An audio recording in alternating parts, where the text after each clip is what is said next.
ఈరోజు మన కుటుంబాలలో, మన జీవితాలలో వ్యాధి అనే శత్రువు, అప్పనే శత్రువు, పాపమనే శత్రువు మరి పోరాడుచున్నదా?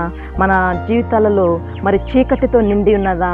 లేక మన కుటుంబాలకు ఆశీర్వాదము రాకుండానట్లు మరి ఇనుప గడియలు, ఇత్తడి తలుపులు మూయబడినట్లున్నాయా? అయితే ఈరోజు దేవుని యొక్క వాక్యం సెలవిచ్చుచున్నది.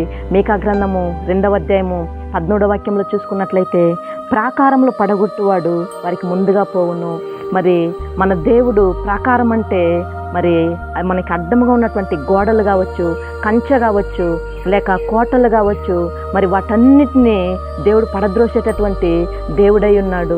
మరి ఆ రోజుల్లో కానానుకు వెళ్ళినప్పుడు ఇశ్రాయేల్ ప్రజలు దేవుడు వారికి ముందుగా వెళ్ళినప్పుడు మరి వారికి పగలు మేఘస్తంభంగాను, రాత్రి అగ్నిస్తంభంగాను ఉండి నడిపించాడు. మరి దావీదు భక్తునికి ముందుగాను, మరి బారాకుకు ముందుగా దేవుడు వెళ్ళినప్పుడు వారి శత్రు సైన్యాన్ని కూల్చివేసి దేవుడు వారికి విజయాన్ని అనుగ్రహించినాడు. మరి అదే దేవుడు ఈరోజు మన కుటుంబాలకి, మన జీవితాలకి దేవుడు ముందుగా వెళ్ళినప్పుడు మన కుటుంబాలలో ఉన్నటువంటి అప్పనే శత్రువును, వ్యాధి అనేటటువంటి శత్రువును, పాపం అనే శత్రువును దేవుడు కూల్చివేసి వాటన్నిటి మీద దేవుడు మనకి విజయాన్ని అనుగ్రహించబోచున్నాడు. ప్రార్థన చేసుకుందాం.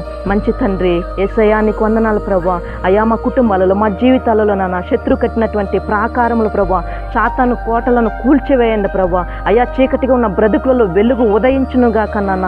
అయ్యా నా తండ్రి, మా కుటుంబ ఆశీర్వాదాలకి అడ్డంగా ఉన్నటువంటి ఇత్తడి తలుపులు, ఇనుప గడియలు నాన్న పగులగొట్టబడును గాక నాన్న. ప్రతి బిడ్డ కుటుంబాన్ని ఆశీర్వదించి దీవించమని యేసయ్య నామములో అడుగుచున్నాము తండ్రి.